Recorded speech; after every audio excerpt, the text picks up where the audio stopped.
Bom, boa tarde a todos. A gente se propõe a criar, instrumentos, a criar um processo, para se medir a eficiência nas organizações públicas, certo? Não é uma proposta terminada, assim, definitiva, mas é uma proposta adaptável para os demais tipos, todos os tipos de organizações, desde as mais simples até as mais complexas, E é uma sequência da minha dissertação de mestrado, que teve como uma das categorias, estudadas, o princípio constitucional da eficiência.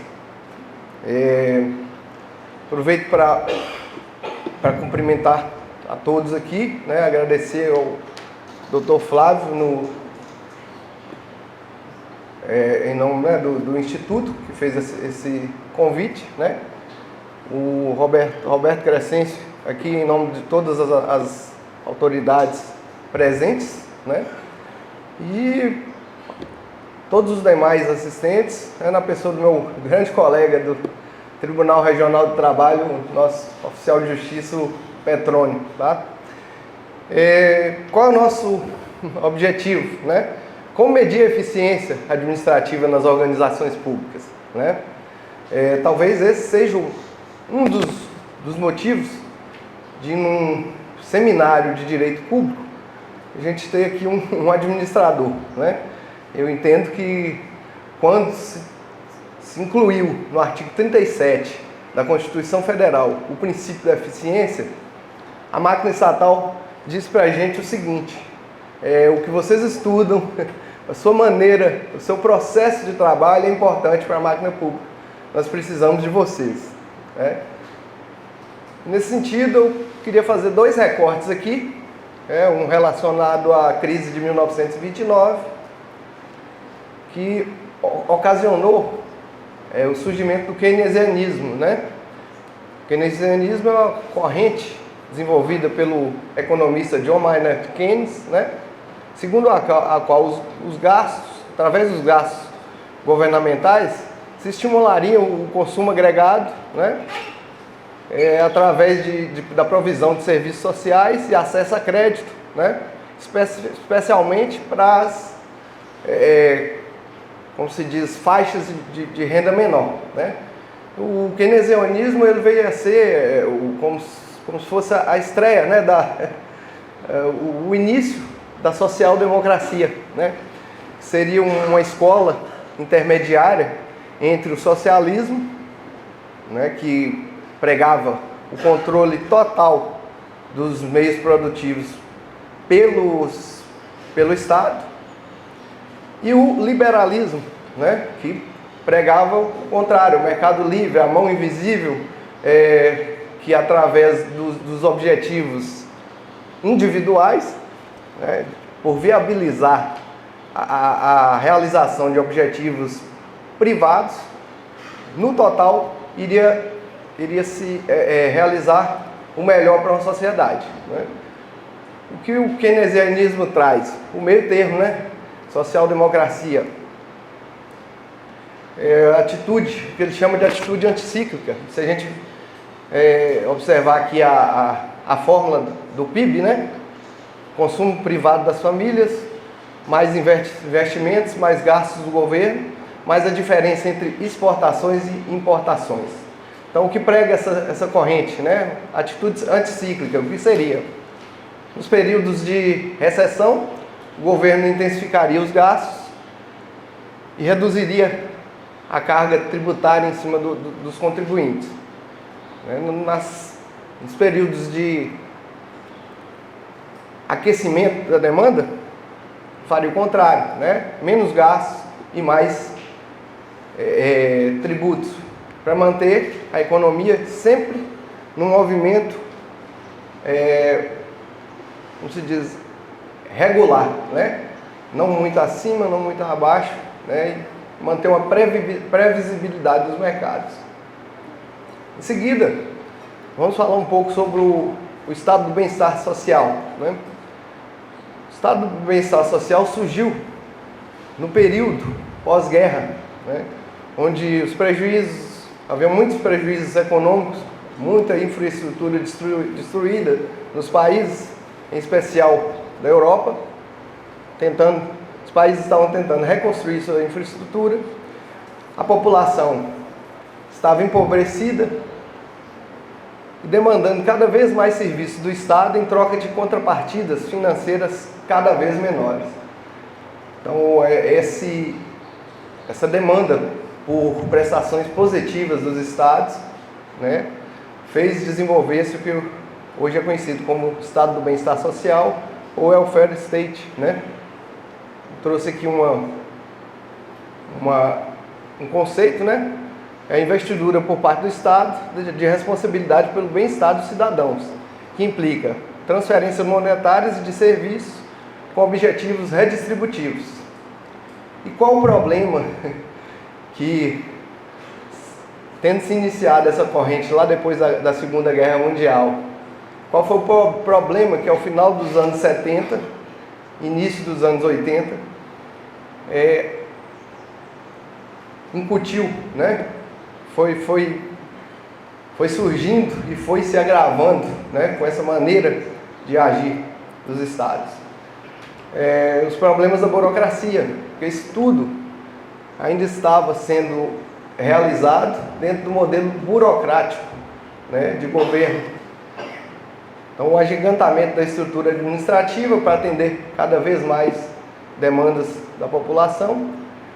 O modelo burocrático tinha excesso de procedimentos, rigidez na hierarquia e desestímulo à iniciativa.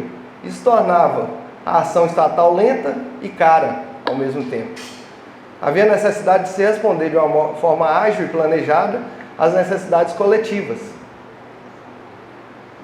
Paralelo ao crescimento dos gastos, que veio, né, o crescimento também da carga tributária, porque aqueles serviços, aquelas prestações positivas, elas tinham que ser custeadas de alguma maneira.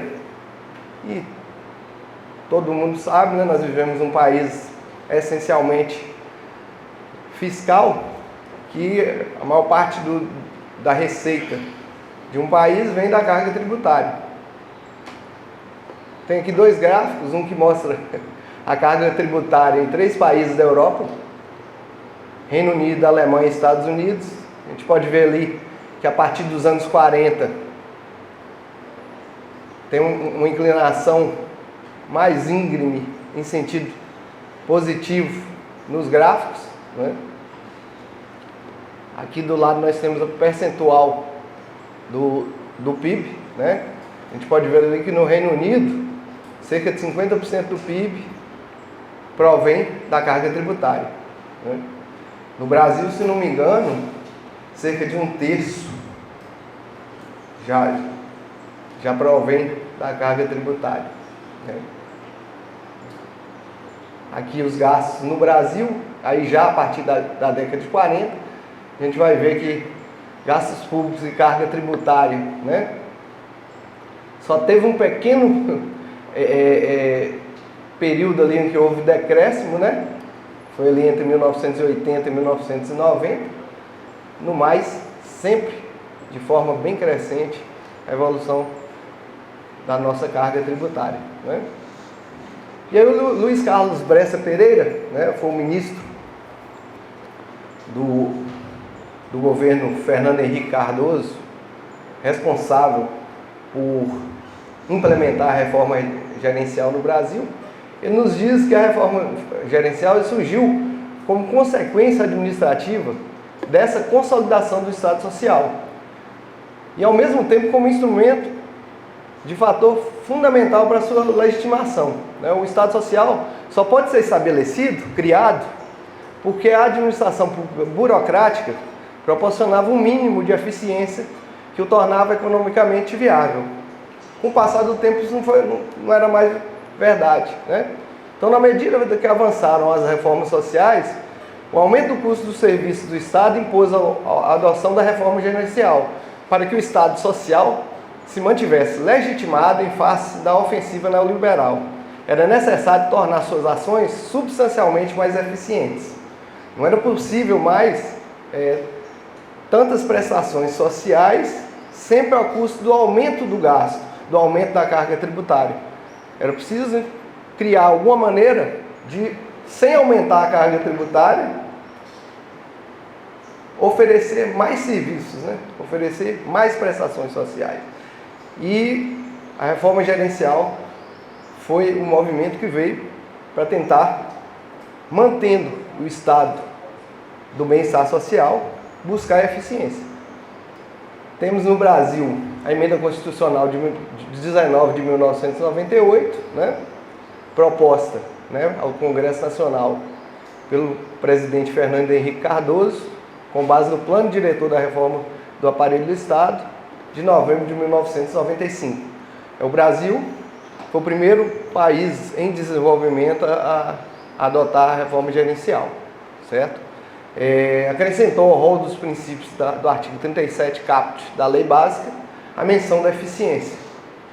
E uma vez que acrescentou essa eficiência, entende-se que a intenção do Estado era trazer a ciência, os elementos, os processos, né, os atributos, né, toda a bagagem da ciência da administração para dentro da máquina pública, certo? Não é nosso objetivo aqui definir o princípio da eficiência, porque para título, né, para fins de medição, não é essencial, não é necessário. A gente tem um princípio, um conceito definido, mesmo porque, se vocês pesquisarem na bibliografia, eu tive muito tempo para fazer isso nos últimos 2 anos e meio do meu mestrado. Tem conceito para todo gosto. Tem conceito desde do senso comum, passando pelos conceitos da própria ciência da administração, que muitas vezes não são congruentes, e chegando, por fim, à jurisprudência dos nossos principais tribunais, né? Maiormente aí o Tribunal de Contas e o Supremo Tribunal Federal, né? A título de ilustração, eu peguei aqui, né, do artigo do ano de 2018 do professor Flávio Cabral, que fez um levantamento da jurisprudência do TCU, o conceito, né, que ele conclui das pesquisas, né? Eficiência, no entender da Corte de Contas, implica em atuação célere, geradora de menores custos, que leve em conta a relação entre os recursos despendidos e os benefícios alcançados e que cumpra as finalidades legais. Se a gente for observar parte por parte o conceito, ele está pegando exatamente, juntamente com o princípio da eficiência, os demais princípios do artigo 37, né? Legalidade, impessoalidade, moralidade e publicidade. Interpretação versus resultados, né? Se tratar de conceito ao qual se atribuem significados diversos, desde aquele adotado pelo senso comum até o da jurisprudência dos tribunais, a escolha de um ou de outro pode resultar em condutas diferentes e por vezes contrárias. Então o conceito por si não se presta como um instrumento a ser utilizado na medição da eficiência administrativa. Precisamos buscar outros elementos que sejam mais objetivos.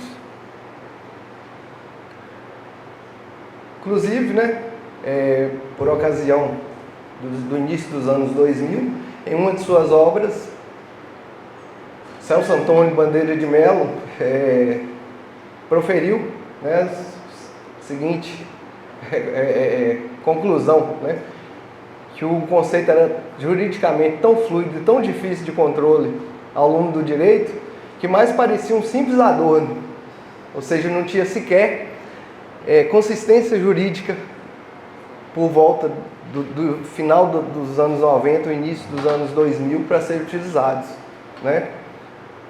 Que nós vamos ver que mudou drasticamente, né?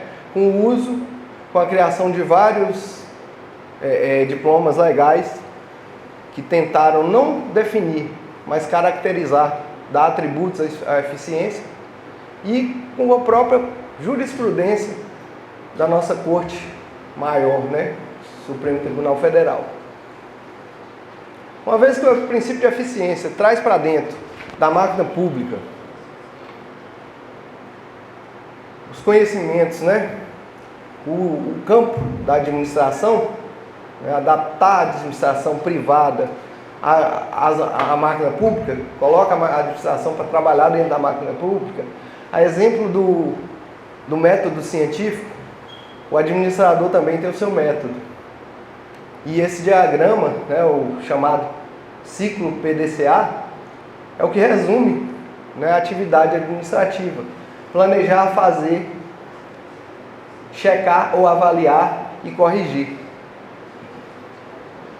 O medir, no nosso caso aqui, estaria localizado no quarto, no terceiro quadrante, né, e um pouco no quarto também, né? Verificar os resultados de uma tarefa executada, de uma política pública, de uma atuação do agente público no seu dia a dia, de acordo com os requisitos da eficiência, né? Não me ative ao primeira metade do ciclo, porque hoje nós temos, ademais de alguns retrocessos, né, como o famigerado orçamento secreto, nós temos uma legislação, um sistema integrado de planejamento e orçamento público que reproduz as melhores práticas mundiais, né? Hoje o nosso sistema de planejamento e orçamento, né, seria ali planejar e fazer, né, junto com todo o ferramental estatal, não seria, no meu entender, o principal foco do administrador ao tentar implementar ou ao tentar incentivar a eficiência. Trouxe aqui que eu citei que no início dos anos 2000 era desprestigiado, né, o princípio da eficiência.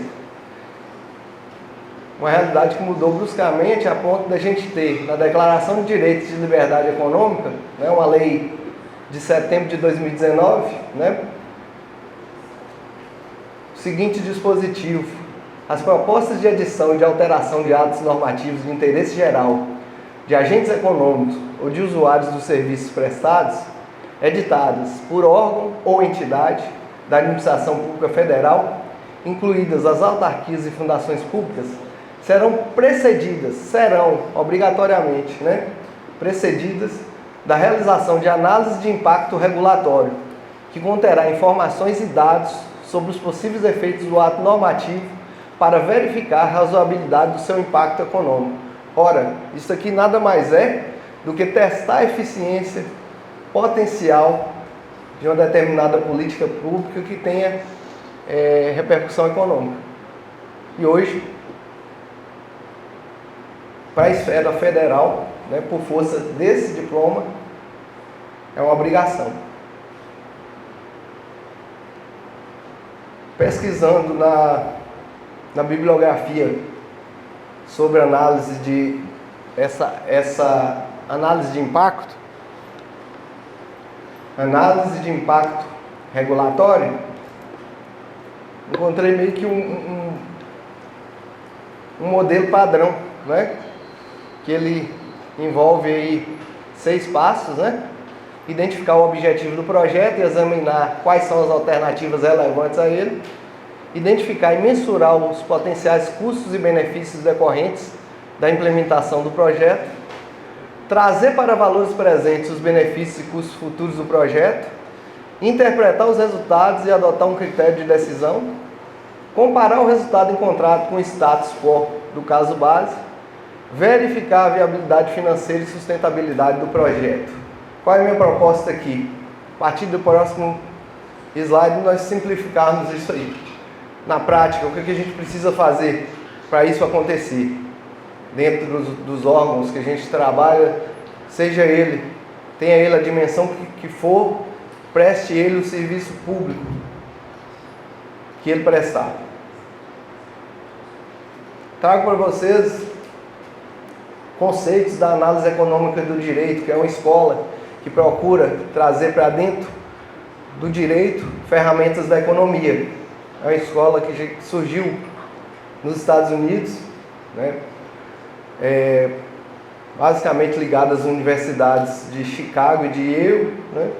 Desde a década de 60, então já tem uma maturidade muito grande, vários prêmios Nobel, principalmente no início da década de 90, pelo menos uma meia dúzia, se não me engano, baseados em ferramentas criadas com base nessa escola.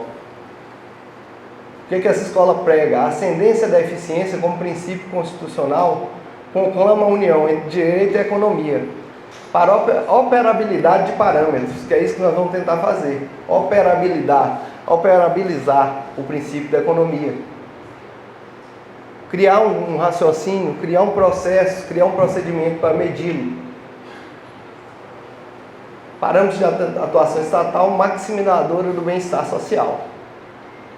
Para a análise econômica do direito, a finalidade principal do direito é promover a maximização de riqueza, de utilidade ou de bem-estar. Esses são os valores eleitos. E o primeiro passo para se medir a eficiência é eleger um valor, eleger uma categoria,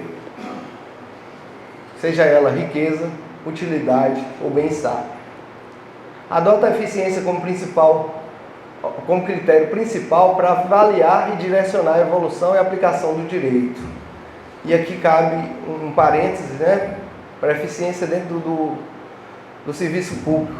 A eficiência privada, ela pode ser buscada de maneira pura. Dentro do serviço público, não. A própria análise econômica do direito teve que se dobrar às críticas que sofreu. Não é possível dentro do serviço público. Por quê? Porque nós temos, no nosso caso específico, usando os princípios constitucionais, nós temos que obedecer à legalidade. O ato tem que ser moral, tem que ser público. E eu tenho que obedecer a todo o tempo à impessoalidade. Pode ter promoção pessoal, favorecimento. Se concentra prioritariamente em problemas de transferência, seja de riqueza, utilidade ou bem-estar, não se preocupando, num primeiro momento, com a situação econômica dos agentes, a situação econômica particular. O que a análise econômica do direito busca é a melhoria na situação do grupo como um todo, da sociedade como um todo, de uma comunidade como um todo, ok? Tem por fim o último, o aumento da riqueza agregada, ou seja, a riqueza da sociedade como um todo através da alocação ótima de recursos. E aí o conceito de eficiência dentro da análise econômica do direito não é o conceito usual de eficiência produtiva. Produzir mais, fazer mais, né? Mais serviços. O conceito que eles utilizam é o conceito de eficiência alocativa, um bem público, uma estrutura pública, uma função tem que estar nas mãos do órgão ou do agente que possa fazê-lo frutificar de melhor maneira. Tirar dele, né, os melhores frutos, né, fazê-lo chegar ao maior número de cidadãos. Então, a eficiência alocativa. Eficiência alocativa. O recurso tem que estar nas mãos de quem é capaz de fazê-lo render mais.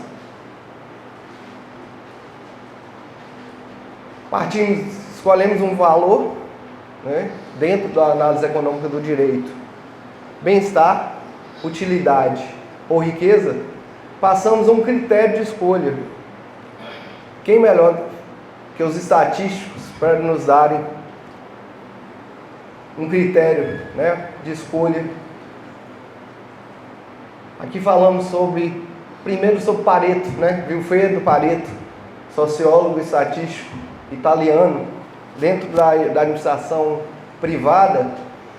Ele é conhecido, muito conhecido, não sei se tem algum administrador por aqui, porque não existe mais o curso aqui na instituição.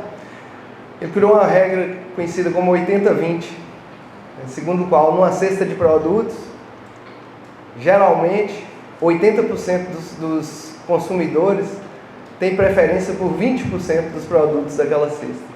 Isso se aplica a várias situações, né? Existe inclusive um gráfico estatístico que é muito utilizado em pesquisas sociais, né? Que é esse gráfico de Pareto, né?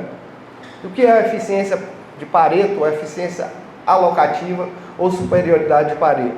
A gente considera uma relação eficiente quando pelo menos uma das partes envolvidas nela obtém melhoria e nenhuma outra sofra piora. Ou seja, desde que pelo menos um melhore e nenhum piore, isso é uma eficiência de Pareto.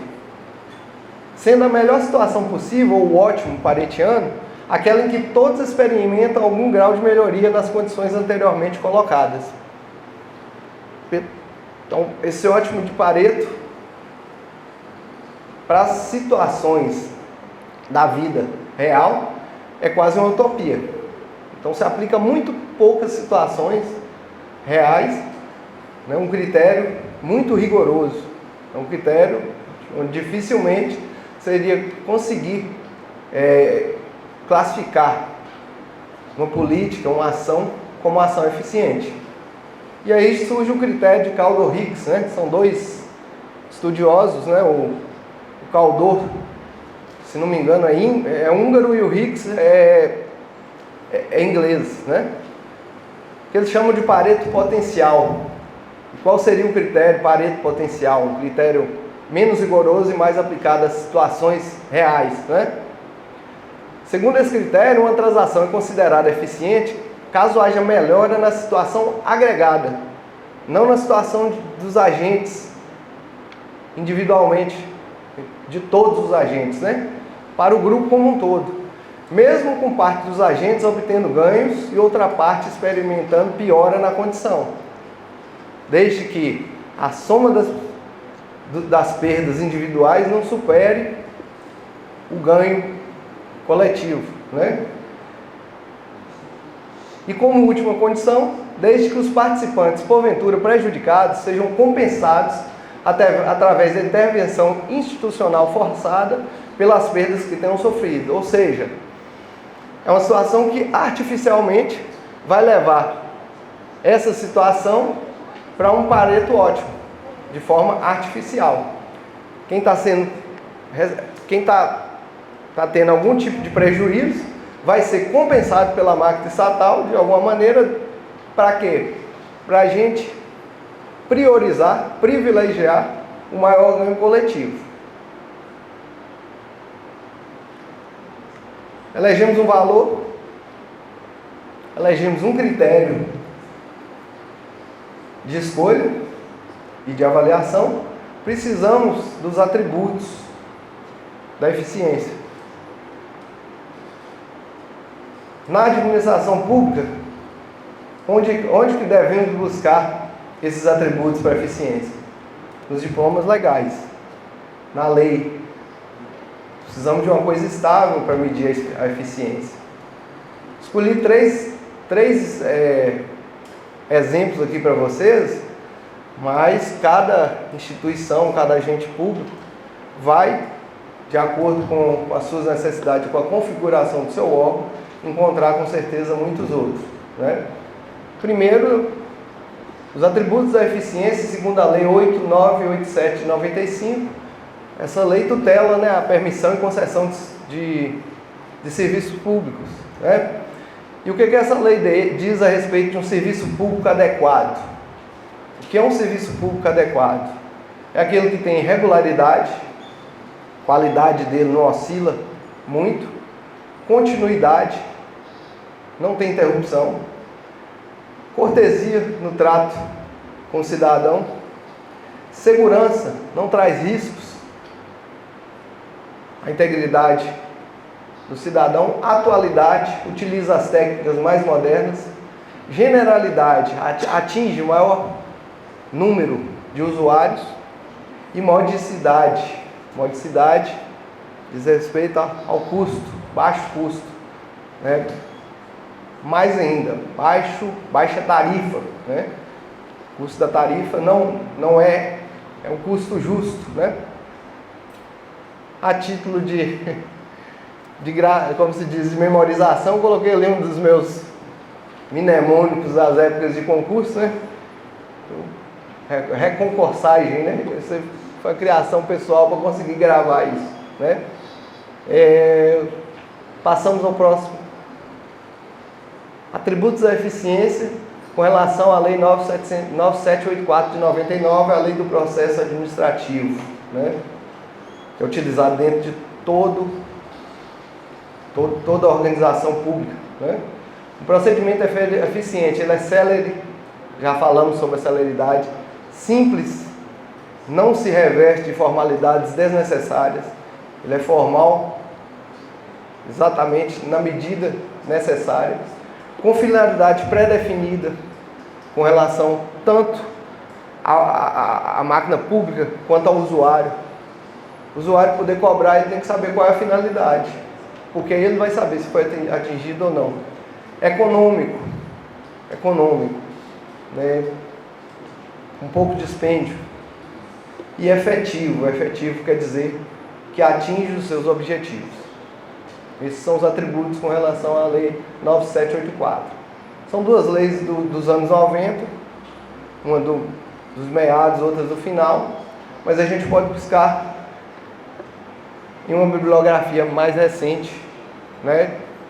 No ano de 2018, os 3 pesquisadores, né? Lânius, Gico Júnior e Strarioto. Gico Júnior é um dos estudiosos conhecidos, né, da análise econômica do direito no Brasil. Eles investigaram decisões, né, proferidas entre 6 de julho de 1950 e 30 de abril de 2017, num total de 199 julgados do Supremo Tribunal Federal. E dentro desses julgados, quais eram os principais atributos relacionados à eficiência? Celeridade, novamente, se não me engano, apareceu nos 3. Simplificação. Racionalização. Tem que seguir uma sequência lógica, né? Racionalização. Flexibilidade. A gente, no ciclo PDCA, onde é que vai interferir aí a flexibilidade? Planejar, fazer, medir e corrigir. Ele tem que ser passível de ser corrigido, de mudar no correr, para se adaptar e para melhorar. Produtividade e principalmente economicidade, foi o que mais apareceu. E são 2 conceitos bem parecidos, mas que têm uma diferença sutil. Produtividade é produzir mais serviços com a mesma quantidade de recursos. Economicidade, produzir a mesma quantidade de serviços consumindo menos recursos. Enquanto um diz respeito ao produto, o outro diz respeito aos recursos. E aqui só a título de ilustração, trouxe para a gente os atributos da eficiência segundo a Justiça do Trabalho. Hoje a gente, né, no meu órgão, nós somos avaliados nacionalmente por um índice que se chama IGEST, né? Índice Nacional de Gestão do Desempenho da Justiça do Trabalho. Quais são os atributos que ele utiliza, né? O acervo de processos, a celeridade dos processos, a produtividade dos servidores, o nível de congestionamento nas fases do processo e a força de trabalho de cada unidade. Seguindo ainda no nosso raciocínio, elegemos um valor, selecionamos um critério de avaliação da eficiência, relacionamos os atributos que serão avaliados, agora nos resta escolher um método para aplicar. Eu trouxe um quadro com vários dos mais conhecidos, né? Você tem métodos muito simples, como um simples checklist dos atributos, nos quais, né, nas situações que basta eles estarem presentes, até a criação de indicadores, né, de índices mesmo, igual o IGEST, para medir e comparar unidades, né? Então aqui cita o sistema de indicadores, o balanço de scorecard, é muito conhecido na administração, né? Ele mede 4 dimensões aí da eficiência, né? A dimensão financeira, a dimensão da força de trabalho, né? A dimensão do aprendizado, né? E a dimensão ambiental, né? O quadro lógico, as entidades de fiscalização em si já funcionam muito, né? Também com uma medida, um teste de eficiência. O estado para resultados e o TOM Web, né? Tem o nome do artigo aqui, né? Ele cita várias dessas, ele fala, define, como também caracteriza cada um desses métodos, mas para fins de nosso tempo aqui eu preciso eleger um, e eu elegi o que segue assim, até no nome, né, a matriz do quadro lógico é uma matriz mais racional, é uma matriz que até intuitivamente a gente acaba utilizando, né? O que é uma estrutura lógica? Ela segue a ordem, mais ou menos, do processo produtivo, dos recursos até os impactos. Então a gente lista os recursos, as ações que vão ser aplicadas em cima desses recursos, os produtos que serão criados, os resultados intermediários, resultado final e, por fim, o impacto da política pública. Eu trouxe aqui um modelo do IPEA, muito conhecido também por criar, né, e por desenvolver métodos, né, de planejamento, de avaliação de políticas públicas, inclusive índices. Essa matriz do quadro lógico, eu não tenho certeza, mas o balanço de scorecard, que é muito utilizado, eu tenho certeza que a Escola Nacional de Administração Pública tem um curso gratuito, aberto a todo agente público para fazer, né? E como é que ele estruturou esse quadro, né, como exemplo? Né? Ele traz os recursos, ações do plano plurianual, porque são ações que vão ser desenvolvidas no decorrer de 4 anos aí, ações do modelo lógico em si, os produtos que serão criados, os resultados, né, aqueles resultados intermediários e o resultado final. E aqui a gente pode pegar um exemplo, ó, o recurso que vem do orçamento, funcionamento dos núcleos de esporte educacional, né? E aí você vê alguns programas como preparação de professores, oferecimento de transporte, né? Oferecimento de alimentação, né? E que ele vai gerar o quê? Né? Ali o maior número, na sequência, o maior número de monitores trabalhando nessas unidades, né? Maior frequência dos alunos devido ao transporte e à alimentação, né? Como resultado final da ação, né? A diminuição, né? O aumento da quantidade de crianças e de jovens em estado de risco social praticando esportes. Esse aqui é um quadro marcológico retirado de uma ação real, tá? Que foi aplicada nesses termos, né? E que foi desenvolvida pelo IPEA. Ele cria aqui, por fim, também um indicador, um número, para verificar como está sendo o atendimento dessa política, né? E o que ele vai... ele chama de taxa de atendimento de crianças e adolescentes em situação de risco, né? Então, como é que é calculado esse indicador?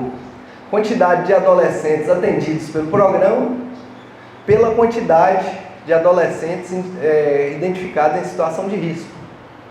Sendo que o número ideal aí seria o 1, né? O índice, quanto mais próximo de 1, ele é mais eficiente, porque aí você vai ter, quando você tem o 1, você tem todas as crianças e jovens em situação de risco sendo atendidas. Trouxe dois exemplos práticos, são os 4 últimos slides. São exemplos retirados, um do estudo da minha dissertação de mestrado e o outro de uma situação de trabalho, né? Onde a gente pode ver os efeitos, né? De uma medição de um valor e os efeitos que ele pode ter em uma política pública. Esse gráfico, né, faz parte do estudo. Nós temos ali a linha em vermelho, é o tempo, o prazo de arquivamento das execuções fiscais na Justiça Federal. Na linha azul, o prazo de arquivamento dos processos, né, a duração da execução na Justiça do Trabalho. Né? Sem olhar muito valores, a gente percebe logo de cara que enquanto o primeiro é crescente, né, no período de 2015 até 2019, o segundo é sempre decrescente. É uma diferença que havia de 2 anos aqui no início da série, chegou a praticamente 9 no final. O próximo gráfico traz para a gente a arrecadação em bilhões de reais, né, de contribuições previdenciárias na Justiça do Trabalho. Exceto um período ali que a gente vai localizar entre 2011 e 2014, mais ou menos, tem um crescimento muito atípico da curva. Ela é sempre crescente também. E ela chega mais ou menos ao valor de 3 bilhões ali no ano de 2019, né? 2019, 2020, é o único ano que teve uma queda, provavelmente, muito certamente, aí pela questão da... Em que consistiu a pesquisa? 2 testes de hipóteses realizados em uma amostra de 284 processos da unidade da Justiça do Trabalho daqui, e ao nível de significância de 5%, isso quer dizer o quê? Que dentro da amostra, se você repetir várias vezes os procedimentos, no máximo de 5 em 100, as médias e as medidas encontradas não serão coincidentes com a do estudo. Ou seja, uma margem de erro muito pequena, né? O que eles encontraram? Uma diferença real e a maior entre o valor das contribuições previdenciárias resultantes de decisões declaratórias proferidas na Justiça do Trabalho. O que são essas decisões declaratórias?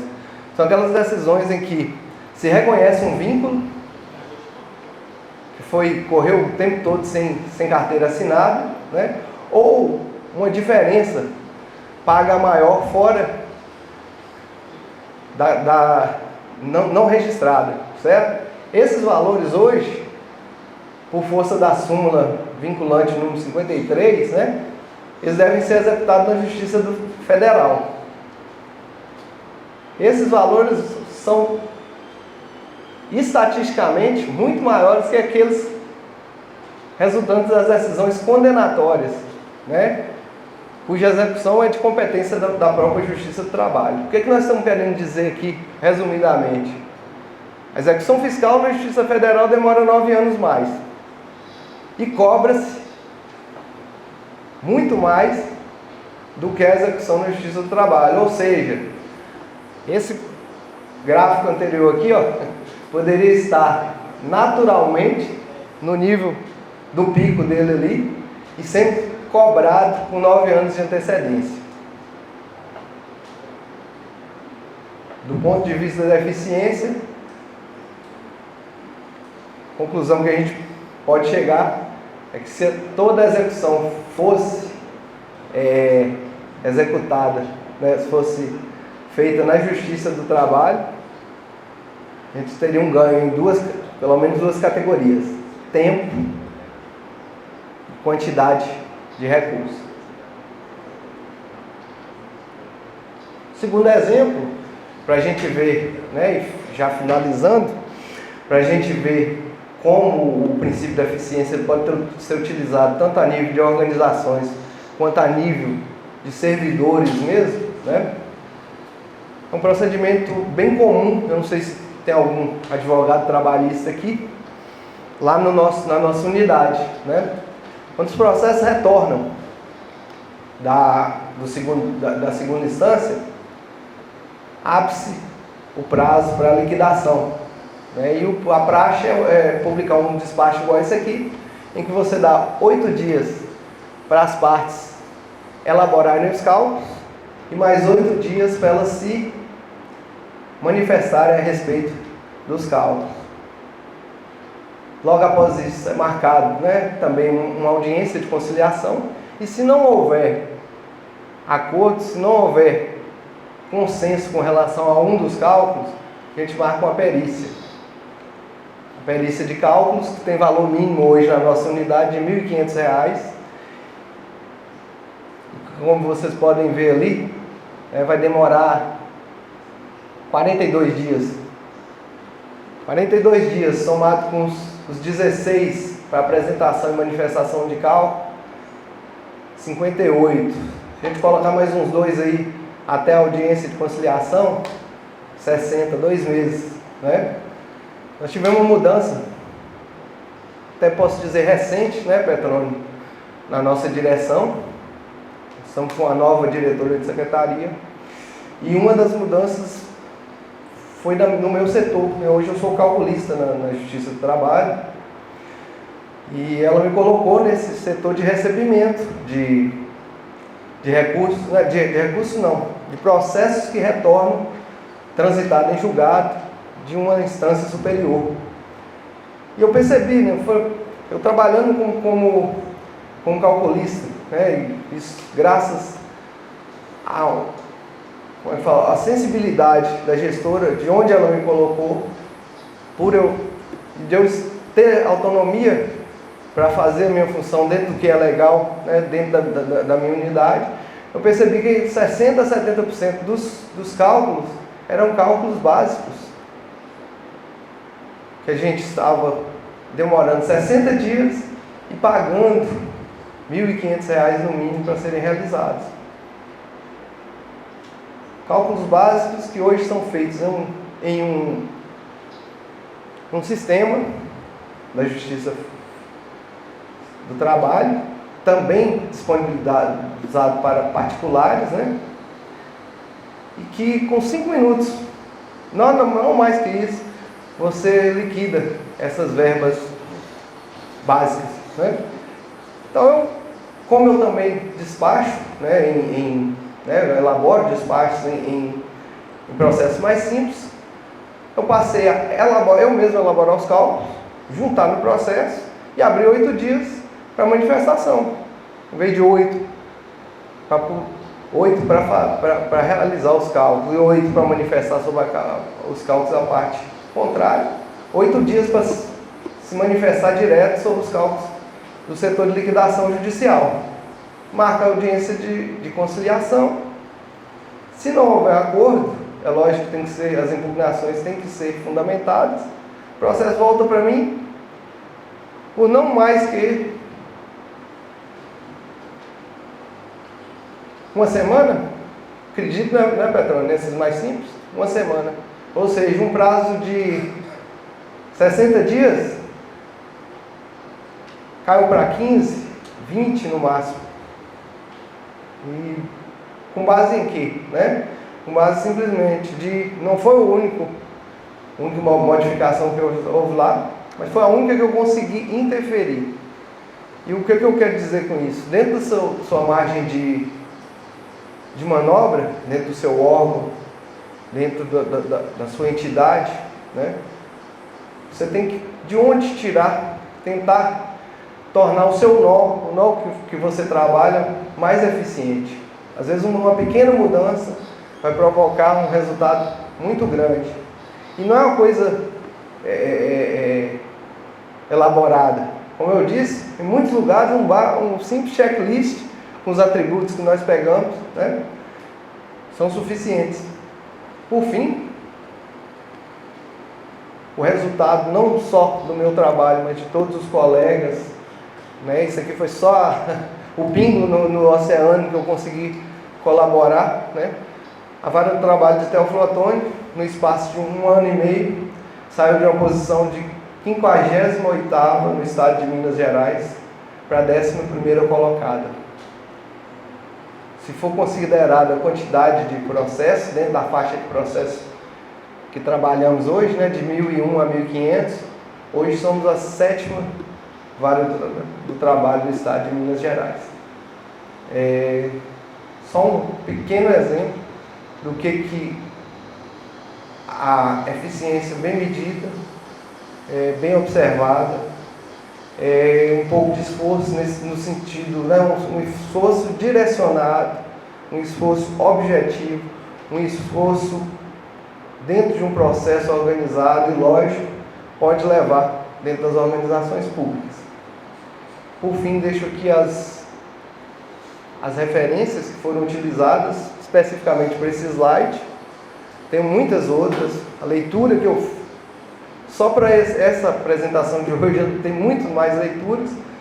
E se precisarem, entrem em contato através do Instituto, que eu posso disponibilizar todos os artigos, inclusive alguns práticos de como elaborar, utilizar instrumentos para medir a eficiência. Mas gostaria que ficasse na nossa cabeça simplesmente os 5 passos, né? Eleja um valor dentro de uma teoria bem fundamentada. No nosso caso aqui utilizamos a análise econômica do direito, né? Escolha um critério estatístico, científico, para testar a eficiência. Busque na legislação ou na jurisprudência critérios que tenham a ver com o seu órgão, com a sua entidade, para serem observados no dia a dia. Escolha um dos métodos, que seja o checklist, que seja o balanço de scorecard, que seja o método do modelo lógico. Comece pelos mais simples. Se precisar, muitas vezes o que você vai ganhar compensa contratar uma consultoria para fazer isso, criar um indicador mesmo, um processo mais elaborado. Isso quem vai dizer é a complexidade da tarefa, é o tamanho do órgão.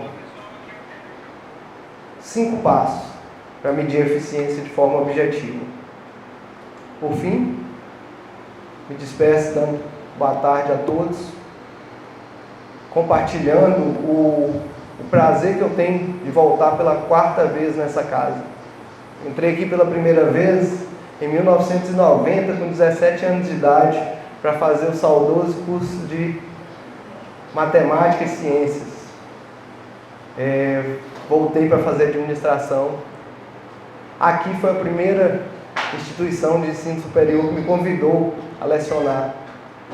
Tive o prazer de lecionar nos 2 cursos em que eu me formei aqui, e agora eu estou retornando em uma função completamente diferente, mas com o mesmo prazer, com o mesmo orgulho, com a mesma felicidade.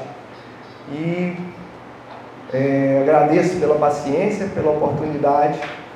Me coloco à disposição agora, ou no e-mail, né, nos contatos do Instituto, ou no meu contato pessoal, caso queiram discutir o assunto. É um dos meus objetos de pesquisa, a eficiência. Pretendo caminhar nisso aí. Isso que eu estou apresentando para vocês aqui já é um passo a mais do que a minha dissertação, e é uma coisa que está começando a ser formalizada. E eu espero que até o ano que vem se transforme num artigo. Mas é inédito, é o princípio da caminhada nesse sentido aí. Desejo boa tarde a todos, né? Agradeço e me coloco à disposição.